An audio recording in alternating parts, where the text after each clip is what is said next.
Hey my Shuga Bears, welcome back to my channel, Bougie AF. It's your host, J.Nichole. It's where I say stay bougie on them. It's me feeding you feminism for the soul. It's my soul food offering. It's where I apply pressure to issues by being critical and logical.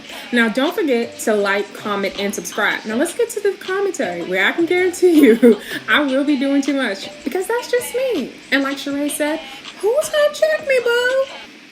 Welcome back, y'all. You are tuned in and you are watching the Bougie AF channel, and it's your girl J.Nichole. And if this is your first time here, don't forget to like, comment, and subscribe. Listen, so we're gonna actually get right to the topic. Do I have any bougie thoughts that I want to leave y'all with? Let me see.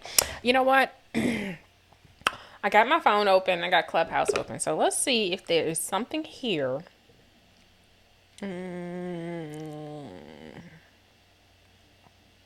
Let's see if there's something here.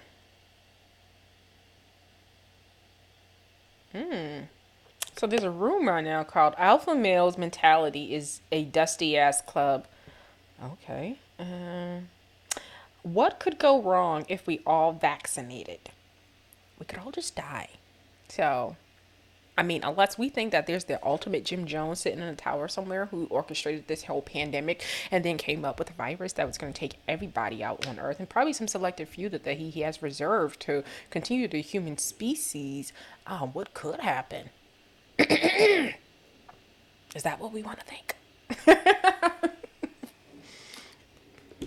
I love fucking with people. I don't know. Okay, so we got here, the Alpha Clique has man enough. Why men shut down in relationships, discuss. And there's all types of doctors in there. A lot of times they be mammy-ish, so it'd be hard to listen to that shit too. But yeah, I do think men do shut down in relationships. But I think other people shut down, like men and women potentially could shut down in a relationship. They always say a woman's really done when she stops arguing and stops, paying attention to you and stop caring, right? So I think it goes both ways, but I guess they're addressing why men do it. And I do think there's not enough attention paid to social cues, or things that women should know in terms of like what could really affect a man. And I think sometimes we do turn up our nose and be like, oh, you're sensitive because of it. Now that's I think let me call myself out. I probably could do a little better in those cue departments in terms of like realizing like what could really but I don't be in relationship with these niggas. That'd be my problem. It's one thing if I'm in a relationship with you, like you're my man and I'm your woman, so there's a level of respect of how I'm supposed to handle you that I abide by and I am okay with, okay? But it just be you regular ain't shit to me ass niggas on the street that want a level of civility or wifedom or wife treatment from random women that you come across, or just you want to be treated a certain way because you just feel like you have a pole and two twigs. I mean, you have a twig and two berries between your legs. Like, it just seems like there's a lot of that. Respect me because I'm a man, not because of how I may respect me because I'm a man, and don't care about like what I'm doing and how I'm behaving and how I'm treating you. Ultimately, just know I'm a man and you should just respect me. And that's just, we're not going back there. So if you're back there, that's your mindset, you need to get quiet on that. For real. Let me see. What else is out here? What is the meaning of extremism, and is it worth it? I'm still trying to figure out what is extreme feminist. Like, let me see. Does the vaccine contain parasites? Okay. Black people have a hard time holding their moms accountable. Yes, we do. But I think people have a hard time holding people accountable, and people just happen to be moms, if that's what you mean. I don't necessarily think it's just, I think the same way we have a hard time holding black moms accountable is the same reason we have a hard time holding black women, young girls accountable, right? Because a lot of times a lot of black women don't think they do anything wrong. And none of their behavior should be called out. So it's a people thing, not a black mom's thing. But okay. And it's just, and moms are older, so the older people get, it's even harder to hold any older person accountable. To be completely honest, they really kind of get stuck in their ways. So I don't know how you can, but for the sake of black people having conversation, I get it, black moms. And also we're told to just shut up and just take everything. And our strength is especially as black women and black men, our strength is tied into how much we can endure. And that goes all the way back to slavery, that mindset. And that's why a lot of black women, it's like, nope, I'm not just showing black woman, because it's ingrained in us, and it's ingrained to a lot of black women that, you're going to get, you get your badge of honor from how much you can endure. And even if it's you setting aside on how it makes you feel, or it not being fair to you, and it not serving any real purpose in your life, set all that aside. There's glory, okay? There's glory in allowing yourself to be used in that way. So that's how it's gotten twisted, and it's been this way since slavery. So where a lot of people just think our strength is about enduring. Like, we were strong to girl getting on me for being proud. We were extremely strong to make it through slavery and everything that we've been through. With that being said, that's why society has a hard time of treating our little girls like little girls. And when something happens to our little girls, you're seeing them the same way you see a white little girl, and seeing that she's pure and innocent. And for some reason, it does not translate that over for black women and black little girls, right? Even our little girls are thought to be able to take it. Oh, you're tough. You're a tough little girl. You got it. Nobody comforts. Nobody talks them through to then start the build up. But it's just automatically put that aside. You're stronger than that, and get back to life and be normal per se. But had that shit keep building up in you over years and years and years, and you never get it out till it's showing up in different negative ways, or you are showing up in and acting out in anger and stuff like that. So, that's a part of the problem when we talk about mental health and, people getting help that they need and stuff like that. I'm so for it, but I'm not for the whole, because go get help because you're different in the black community, which seems to be like a lot of times people are trying to find boxes and things to put a lot of people in.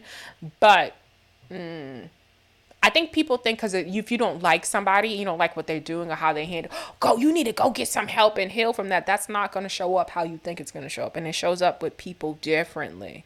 And that's just that. And I think that's where comes that educational part. And if it's you think somebody going to get help and heal means that you no longer got to hear or be reminded of things, that's just not the way that works. Right? If you're trying to avoid accountability through somebody else getting healing, that's just, it's because I can talk about shit that happened like 10, 15, 20 years ago, and it don't drop a tear out of my eye, as you can see, but I'm still going to talk about it. So if it's about, trying to avoid the accountability part of it, no, it's not going to happen. It just doesn't go away like that. And it reminds me of something that I did the other day. I didn't think I was going to do a bougie thought. I had posted something, and it was like, protect my peace.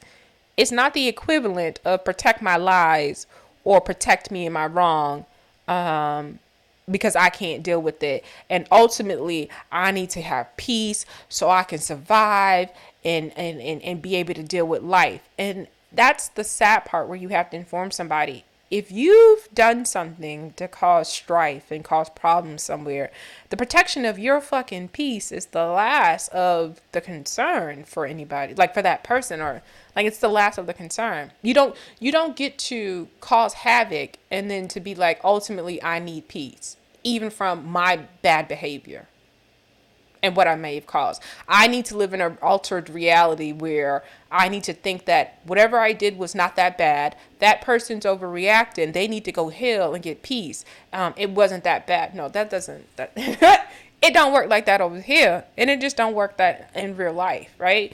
You don't get to think that.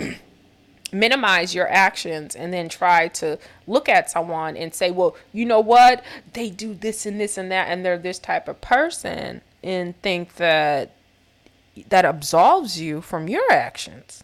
That's not how that go. That's not how that go.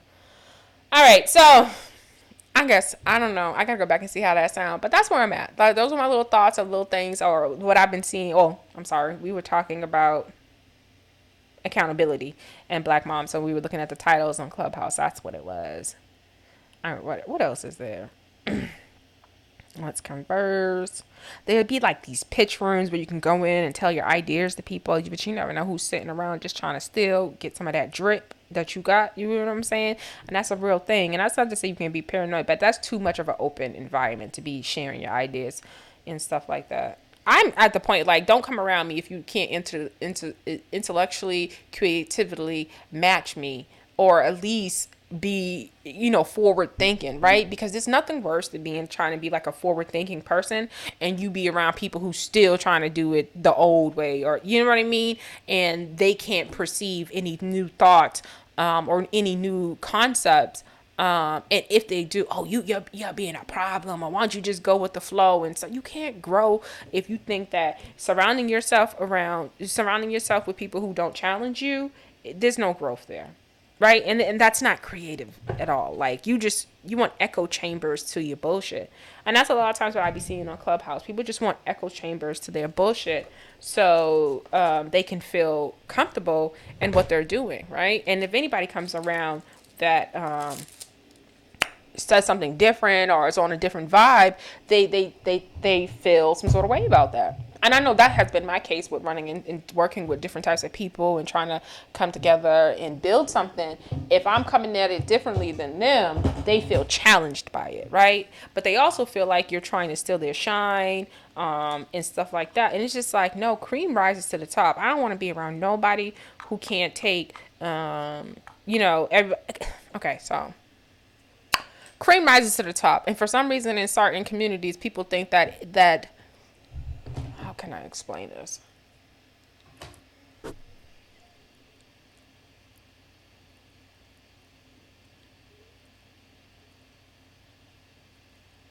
I'm really trying to think of the best way to explain it.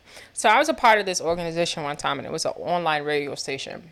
And they had a format, and they were trying to copy like regular radio, play music, and have segments, talk about two things. Like, they were following the traditional radio way of doing things, right? So I've always been interested in, like, what's that show, Frasier and stuff like that, and knowing who what's his name the guy on radio, y'all know, the one who's always getting in trouble for saying stuff. Y'all know who I'm talking about. Knowing who he is, like, I've always, and I think back in, that's so funny, in my other video I just talked about a teacher named Miss Minor. She did radio when I was in high school. So I've always been interested in like talk radio, like talk programming, and again, I'm interested in documentaries and stuff like that. So I'm able to sit through obtain a lot of information through speaking and talk, whatever. So with that being said, because I have a great memory, I don't forget a lot of things. And if I do, I have memory marker sources. So when you bring it up, all the memories come back. Or if I see something or whatever, then I'll say, remind me, like, tell me something. And then it all comes rushing back to me. All right. So wait, I'm trying to figure out how did I get there talking about memory. Okay, his name is Howard Stern. I had to stop and go back and listen a little bit and start like from there. All right, so I have a great memory. So now back to when I first started working with these group of people, and I'm not naming them yet and doing all that. I'm not gonna do that. We're not there yet. So I started working with these people, and I remember, like, at the beginning I was always into like podcasts, right? So I was really into podcasts. So my show was more heavy on the talking part than it was on the music part. And I would interview like local hip hop artists, and I would play their musics, but I was always more into like trying to talk about like the social issues, or talk about reality TV shows, or like just try to tie sociology at looking back at it and want to have like deep conversations. I would interview local artists. I would interview local writers. I would interview local people who were running for office and stuff like that. So I would be into that type of stuff on my show. Now, I remember, again, this is the format that I'm following, and all of a sudden, getting down with this organization, I noticed that everybody starts moving my way, like moving towards like what I'm doing, right? And there's nothing wrong then with people admiring and liking what you're doing. But when you have people who come from an insidious, parasitic type of background and environment, that's where that weird shit happens, where people start to compete, right? That's where that weird shit happens, where envy and jealousy and stuff like that happens. And you have that same weird ass behavior that I see on Clubhouse, where folks are competing about nothing in the sense of trying to position themselves as queen bee. Okay. All right. Everybody want to be that one, everyone wants to, seem like they came up with everything, that they're the one actually pushing the needle for it. And I think a lot of times, even with men that may even have been in charge, they couldn't understand that. They were so used to doing things like this old way. Someone coming up, oh, who she thinks she is, who know her, what's her street cred, and da da da. I ain't sign up for all that fucking shit, that fuck shit. You get what I'm saying? So I don't give a fuck about none of that. Right? I walk in the building and I speak and I'm talking. I'm not coming because I'm trying to be some I don't give a fuck about you wanting to fuck me, right? So I don't care how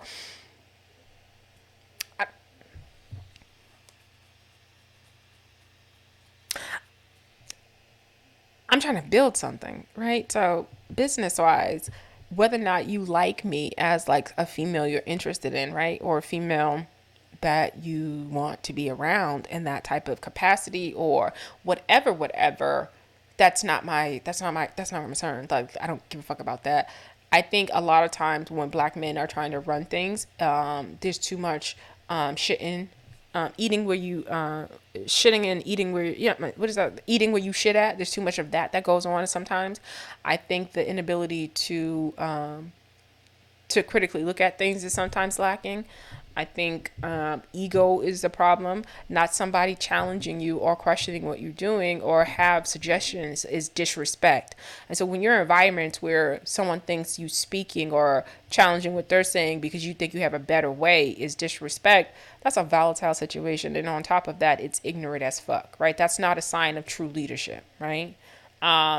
You should want the best people in a room as the leader to be talking and trying to come up with things and understand that and not be jealous of it, and take it as disrespect.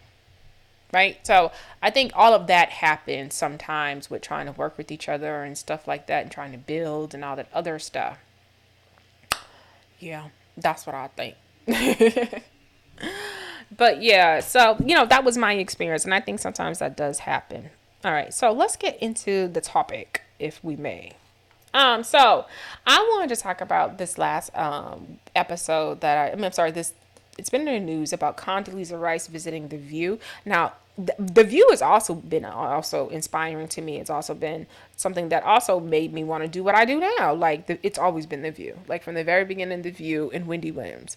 Joy Behar, what's her name? Star Jones, Meredith Vieira, Lisa Ling, of course, Barbara Walters and stuff like that. So, like, I've always been a fan of it. Not all of the women who've sat down at the table have I been a fan of. And lately, I have not been into the show as much as I used to. Lately, I haven't been into the show as much as I used to. Sometimes I can get no, there's just so much media out there.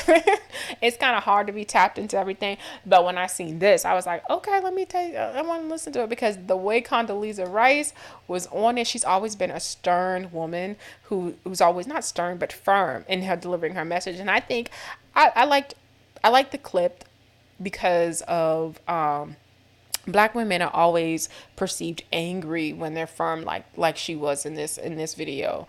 She's a browner skinned woman. And I liked it. I would like for America to see that. Now, this isn't an angry Black woman, right? This is a woman who's firm and trying to really hammer home her message and what she's saying. Now, the other thing I want to bring to y'all attention, y'all see this website I got pulled up. It's called the Atlanta Black Star. Now, I follow this on my Facebook feed. I usually do like them for their I usually like the articles that they're doing, but sometimes you got to pay attention to how things are captured. And when it grabs you, you're just like, okay, so this is your personal shit into this, like this title. So Sunny is just as smart. who said she wasn't, right? That's the first thing. I was like, Sunny is just as smart. Okay. So you're trying to imply, and this is that thing I told you guys in my last video about, hold on one second. Let me pull it up for a second.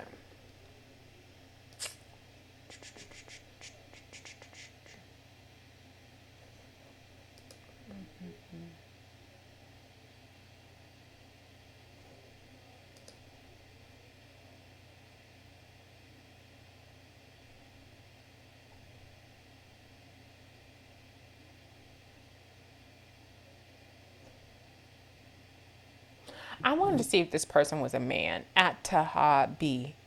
At Tahabi. Because I will tell y'all, I didn't think about it until I just pulled it up just now. And the reason why I wanted to pull it up on Facebook, because I'm going to read the comments before I read the article. The reason why I thought this was a man, because y'all know in my previous video, I talked about that competition things that men sometimes try to imply on women issues, right? Where when after you see this video, the context of like what the conversation they were talking about there's nobody's questioning anybody's intelligence and whether or not they're educated or not. So right, so it's just like, where do you get that from that you want to throw that on here, right? That's so weird. But I just felt like, because I brought it up that before in the last video I just did, that it was like, this is a sign of it. So I would be really surprised if that wasn't a man, because I as a woman, I watched this, and even though even though the flyer I made for it says verses, like they're versus each other, it really wasn't. It was just a hard, stern conversation, firm conversation. But anyway, Sunny is just as smart. Condoleezza Rice is brazenly condescending back and forth with the View co-host Sunny hosting, called out by viewers. What was condescending? And I think we need to pull this up on, because I hear this so much on Clubhouse, and a lot of times I hear it on Clubhouse, and I think one girl called this guy condescending. She threatened the man. She went crazy on him, called him all types of B's and all types of stuff. And then when we got down to what made him condescending, I think I told you guys before, it was just because he provided the correct information to her misinformation, because she was holding a room about a topic that she didn't have the range to cover. And so for her, the correction was condescending, right? And I continue to keep hearing this word be used on Clubhouse to describe the way sometimes some people speak. And it's just like the nerve of people to me, because it's like everybody has their own tone, everybody have their own cadence on how they deliver messages, right? And it feels like it's another way that people try to use to try to ostracize or try to bully people or try to not to let them be a part of conversation. Because the first thing you're going to do, that's what these weak ass some of these weak ass people do when they can't converse. They try to make it seem they are offended by something, right? So you're offended by the truth. And so because you're offended by the truth, now all of a sudden I have to be condescending. Okay.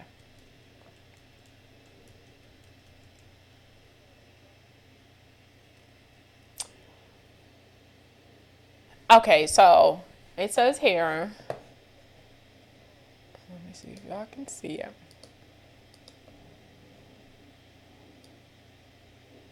I don't want to make it too big. Okay, so it says here, having or showing a feeling of patronizing superiority. She thought the teachers were arrogant and condescending. Okay, patronizing is a also similar words.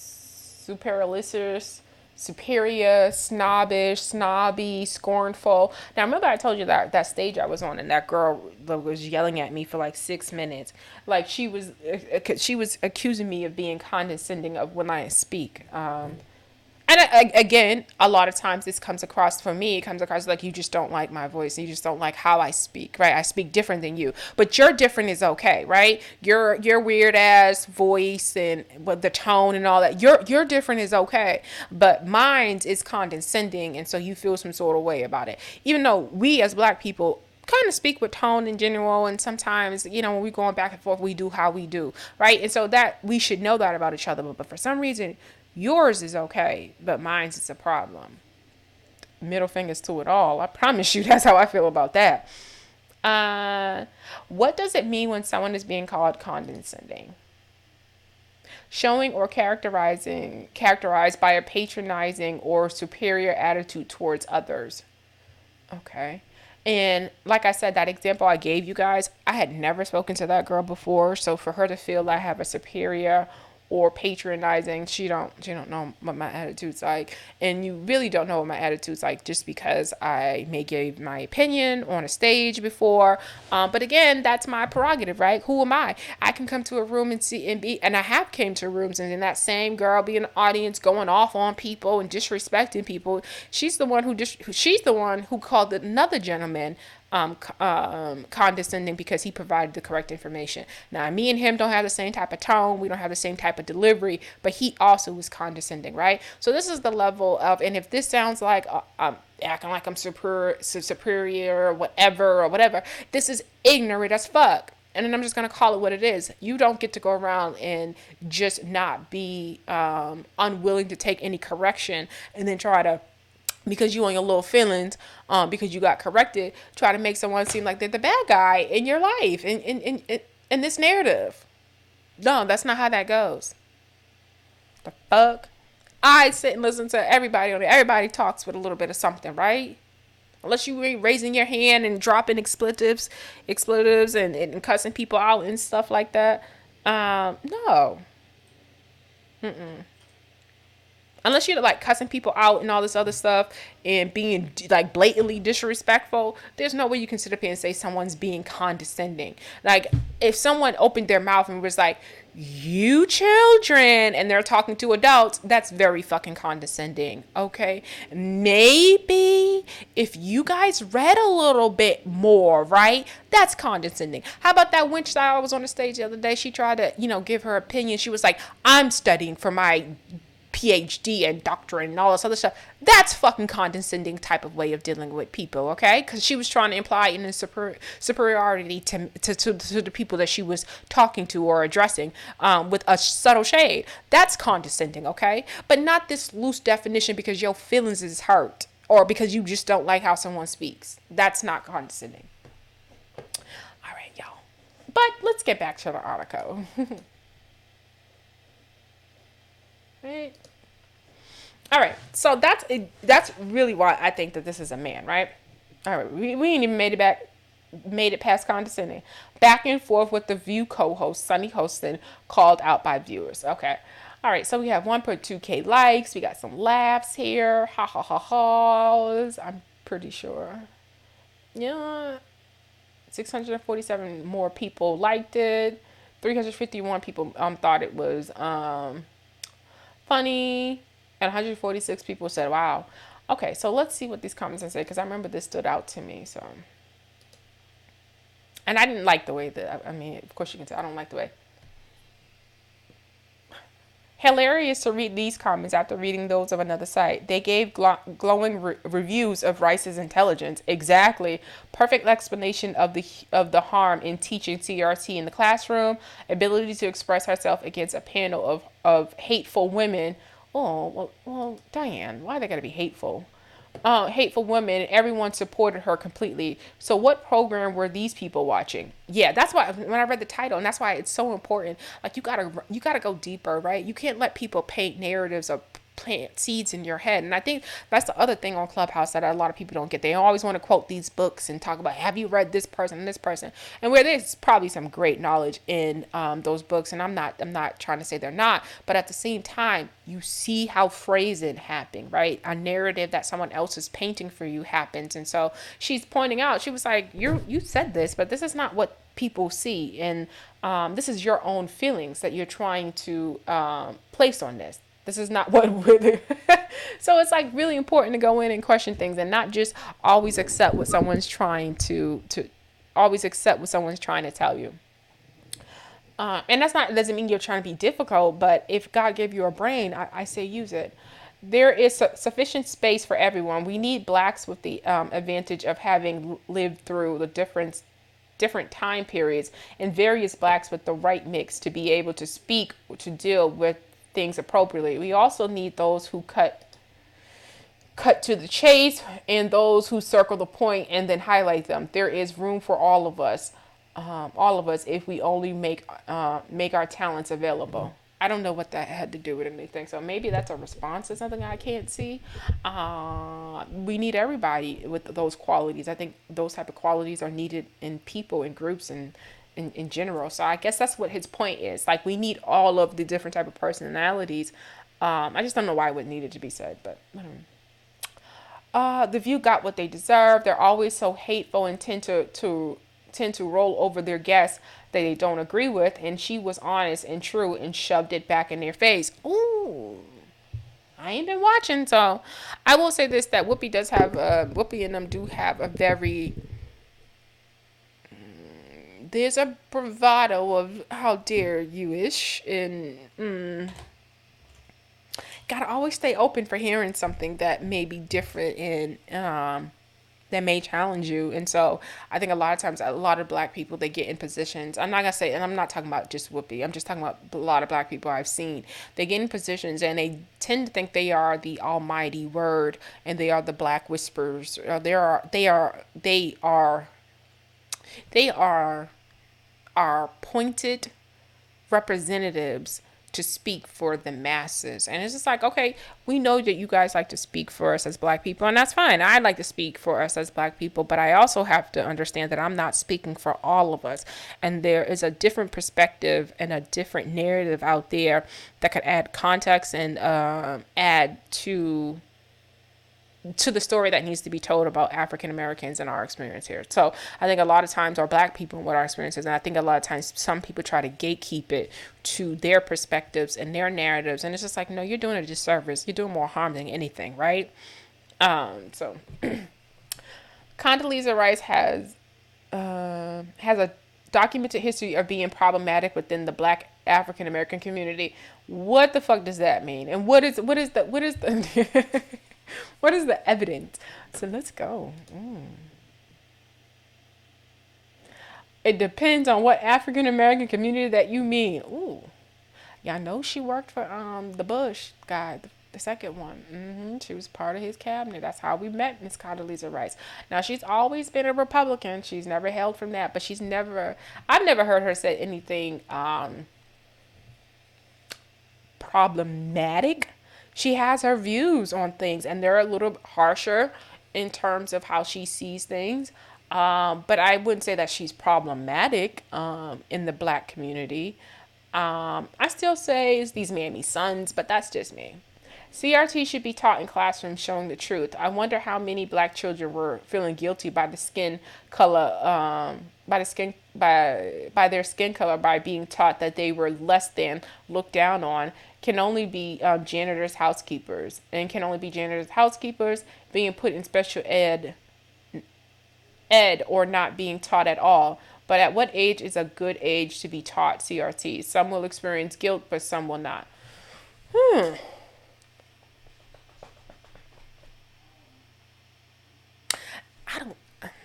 I have been sitting listening to conversations about CRT for like months now, and whether or not it should be in schools and not. And they're saying it's an advanced theory that is something that is talked about in colleges, and that emotionally it could be too much and self-damaging. And look, yeah, self-damaging, image damaging for white kids to come to such harsh realities of like what may be a part of their history. Like, it's too early. Like, they're just saying that we shouldn't be teaching that.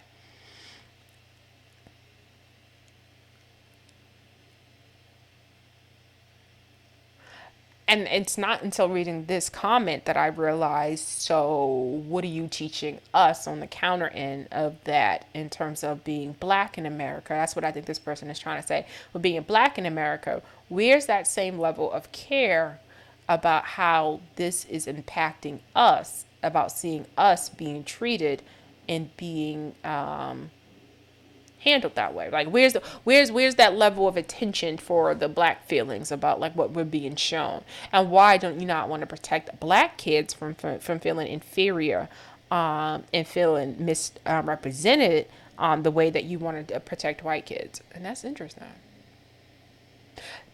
because before reading this, I did, from thinking maybe emotionally too much for kids to handle. But when you sit back and you think about it, we as Black people are socially taught from the beginning of our history of how people who aren't white are treated in society. Even if we're talking about from the Indians and of course on down to the Black people into current day, we are socially being taught like what it means to be this skin color and how it's shown up and how you're treated. So where's the care for that? And there is none, right? Because you have to cover it because it is the history. So with that being said, if it hurts a white little kid's feelings and it's okay, if it's okay to hurt a Black little kid's feelings, it's okay in with damaging images and harsh realities of what life has been and what life could possibly be if we don't progress towards ending racism and stuff like that and closing the wealth gap for Black people.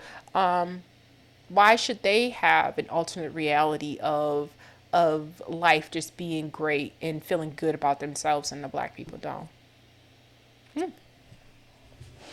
With that being said, I don't know if it's exactly CRT that should be taught, but I most definitely know the actual history of what happened should be taught.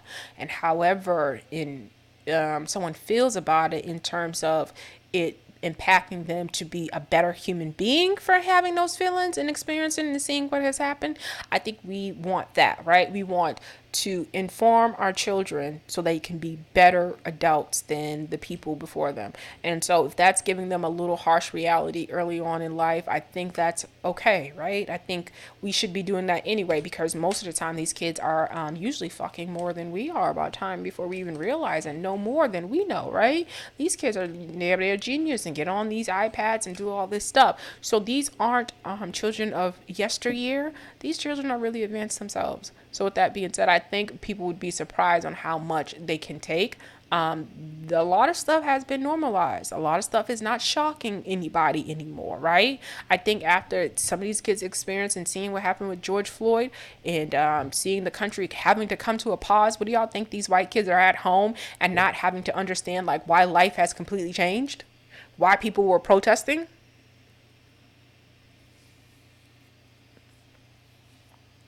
So the conversations are being had, right? They're seeing it. They're hearing about it. So yeah, that is most definitely how I feel. But I wanted y'all to see that. I want y'all to see that. So Condoleezza Rice is torn on the teaching of CRT because it's not necessary to make the white kids feel bad. Is she serious?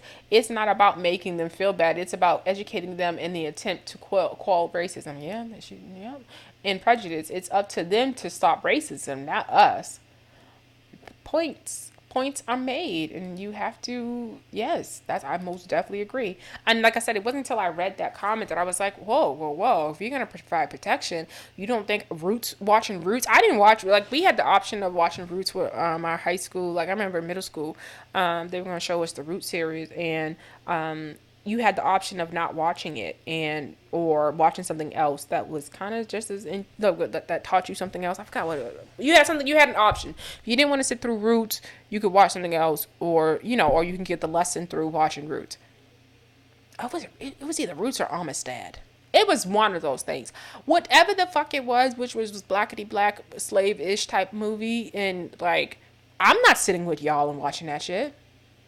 I opted out because I didn't need to sit and experience that with y'all. I need to sit and look at y'all.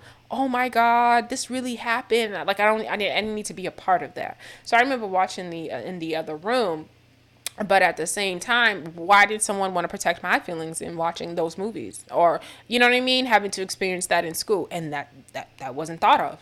So if you ask me now, after just reading this and stuff like and hearing this, okay, yeah, put CRT into the schools. I think if that's going to get us better human beings to understand racism and be aware of privileges and how they work and how that plays up in our community, yeah, go ahead. Because we're not just gonna be out here showing black little girl slave images and not caring how the fuck that makes them feel. And their development about self, but then want to protect Lily White and just show her as, Anne Frank, a sweet little girl. that something bad happened too. You know what I'm saying? Like there's a difference. Like if in history it keeps showing little white girls keep showing up as protected and as revered. Yes, that most definitely. So no, uh-uh. No. So let's get to the video. I want you guys to see it. Hold on 1 second.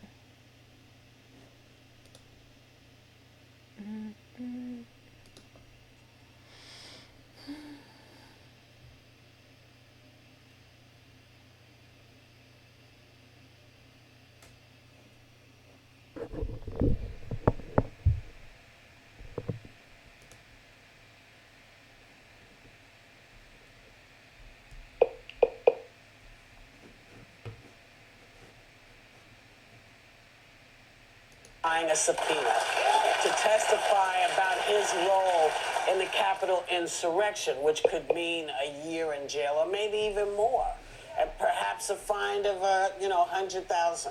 But Senator Mitch McConnell says it's time to let bygones be bygones. Well, just take a look now. Very active audience. I do think we need to be talking about the future and not the past. I think the American people are focusing on this administration, what it's doing to the country. And it's my hope that We don't need any type of copyrights, infringement. All of this is for educational purposes, okay? Copyright. So that's why I'm covering up the image. So, like I said I will be using these flyers.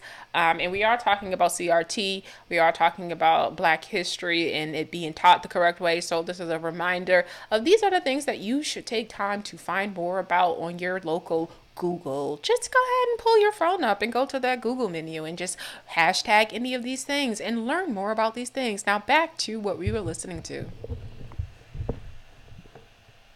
the 22 election will be a referendum on the performance of the current administration, not a rehash of suggestions about what may have happened in 2020. So the fact that he says what may have happened is just like, Mitch, you saw what happened. You know what that was. And to this day, some elected Republican officials are still pushing this election fraud, this lie that led to the insurrection. Don't they need to be held accountable? And don't we need to really sort of remind people what the laws of the United States are? I mean, because if anyone else had done this, I don't know that this would have gone on as long as I think he's also talking, I think this is true, he's talking also about the big lie and stop hanging on that and enough already with Trump's lie. So he wants to move past that. But he, according to what I'm reading, he seems to be out of step with his own voters, who are 78% of Republicans think that Trump should run in 2024 for president. I don't think Mitch McConnell wants that. I don't think so. And that's part of what he's saying is, let that ship go. So that, and also probably he would like to get past the insurrection, but he also, I think, means that. Am I right? All right. Now my turn, right? Yes. Look, first of all, let me be very clear. I said at the time, January 6th was wrong. Mm-hmm. I called it an assault on law and order and an assault on our democratic processes. So full stop, it was wrong. Law enforcement will determine what happened there, and those who violated the law ought to be punished. I also, on January 6th, for the first time since I was the National Security Advisor on September 11th, I cried that day, right? Because I thought, I study countries that do this. Yes. I didn't think it would happen in my own country, so it was a terrible moment. I will say that night, when they filed back into the Capitol after it was secured, and they certified that election, I had new faith in our institutions and the people who were protecting them. So we came through that as a country that ultimately upheld the law. Now, I think what Senator McConnell may be referencing is, yes, it's time to move on in a lot of ways. Yeah. I'm one who believes that the American people are now concerned about their what we call kitchen table issues, the price of gasoline, inflation, what's happening to their kids in school. I think we're going to talk a little bit more about that. I will say that as somebody who was a national security expert, maybe didn't see in quite the same way the rise of China in ways that we're seeing it now. And so we do have a lot of issues. And I hope that what we will do is move on to the next generation of leadership. Because even people like me, I was in Washington a total of 10 years, 2 years with George H.W. Bush, 8 years with George W. Bush. I shouldn't go back. We ought to move on to the next generation, move ahead and deal with the American people's issues. You wouldn't go back if they asked you? I have no desire to go back to Washington, D.C. Absolutely zero. Well, I think it's really politically expedient for Mitch McConnell to say let's move on, especially when the former twice impeached disgraced president enjoys attacking Mitch McConnell. But the problem is that past will become prologue if we don't find out exactly what happened January 6th. And we will. So it's not time right now. We will find out. We must find out before moving on. We will find out. But I'm going to tell you, I live in California, not Washington, D.C. Mm-hmm. And the American people do have other concerns that we ought to be thinking about and talking about. Respectfully, and Madam so, Secretary, I well, think let me finish, Sonny, because as I said, I thought this would happen in countries I studied, not countries that I lived in. Mm-hmm. Our institutions have to be upheld. What happened on January 6th was wrong. I don't know how much more strongly I can say what happened on January 6th was wrong. I also know that as a government and as a country, we've got to be concerned about the things that are making life hard for Americans and hard for American families. And that's what I'm ready to do. But when you have 80% of Republicans wanting to see Trump run in 2024, you know what? I'm a political scientist, all right? Mm-hmm. And unless I could see the questions that were actually in that poll, unless I could see the assumptions that were actually in that poll, I'm not going to take for granted that that poll is correct. So Quinnipiac, you don't believe in? No. I'm stopping it there because I talk to you guys all the time about books, and people try to, quote their books as ultimate sources, and or people will try to give you their statistics as the way of it being the fact in the conversation to like kind of quell your points that you may be making. And so what she's doing, what Condoleezza is doing, letting you know, I need to see that. I need to know those questions, right? Because if you do understand how statistics work and all this other stuff, there's underlinings and like who made up the group that was asked. Like there's things you want to know to see how these statistics have arrived. You just don't kind of just go out and just take the statistics on its own as face value. Because again, people can be really manipulative and use the statistics that they want to use, and you may not know what may have went into coming up with that number. So that's important to keep an open mind. It's good to hear the numbers and be like, hey, where'd you get that from? Or can I see, like, but be able to check it is very important. You just don't take it as a fact. And so what Miss Condoleezza Rice was a girl, I'm a political scientist, and I know numbers, and I know how polling work, and I know how that goes. So I would need to see that to say that it's something that I would take as gospel. Period. Pooh. I said I'm a political scientist. I understand polls, and unless I really knew what was in that poll, I just want to repeat as to what I want to see in my party. I want to see the next generation of leadership step up. I want those of us who have been there, done that, to step back. And I want to move on to a better America. Well, and I think that the future of the Republican Party needs to get back to what just separated conservative ideas. Because Absolutely. I do think people are concerned with jobs. They're concerned with the economy. We have different ideas where I stand on immigration. But those are the things people are talking about right now. And until Republicans get back to issues and not sensational stunts, there's no future. By the way, we all need to get back to issues. Yeah. Right? And it's not just Republicans. We all need to get back to issues because the American people, this passion play that goes on in Washington all the time. Yeah. It would be nice if our leaders were really more concerned with what is happening to Americans and their lives. And What I think that's I can tell you now, before we go, is, Joe is at work. Joe is doing what he's supposed to be doing. I would like everybody else to do what they're supposed to be doing. He is concerned about what's going on. That's why these bills and these giant packages, because he knows if he doesn't get it done, it's not going to happen. Well, Okay. Well, you know what? I'm not going to get into whether I think those packages are a good idea. Right. But I'm always pleased when the President of the United States is more concerned about what's happening to the American people than the passion.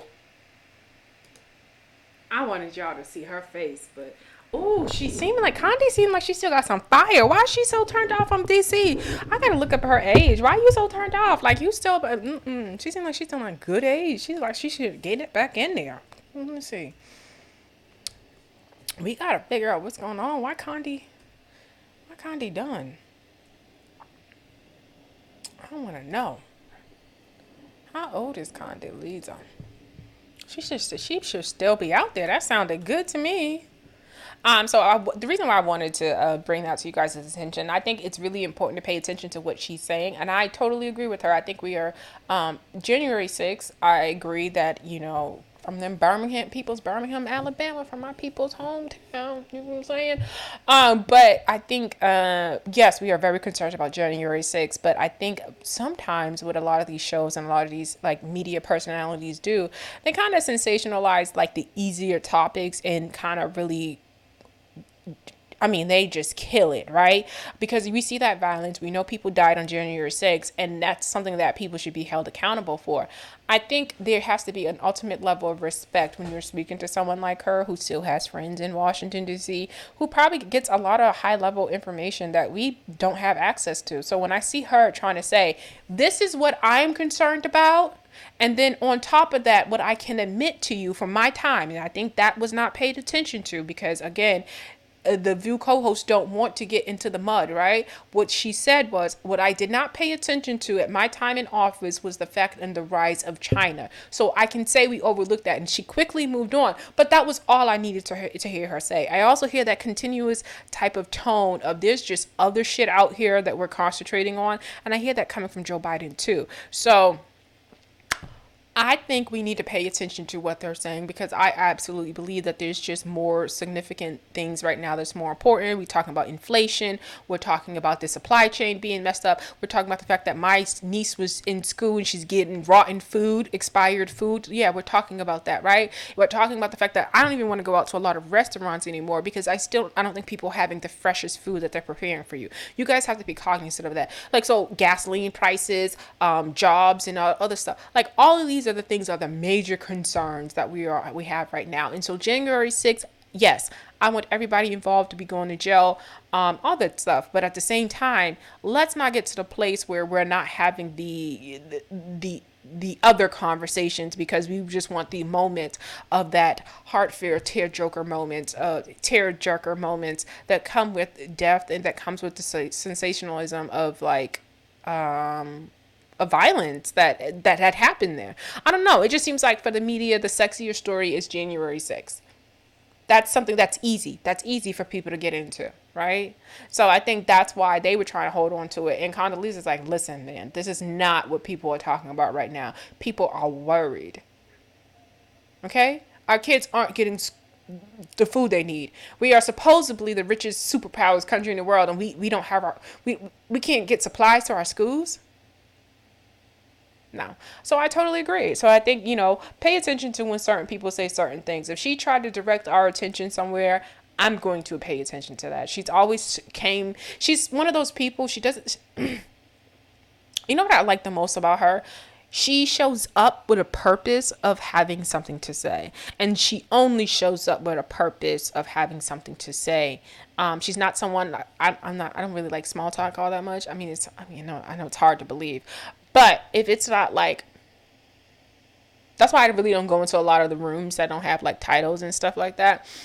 But small talk and not having a real sense of direction of like what the conversation's about, something that I don't like to be a part of.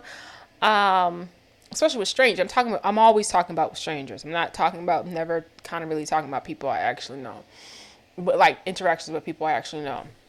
But I'm always talking about strangers. But when she shows up with a message. She makes sure she is clear about what she's trying to convey.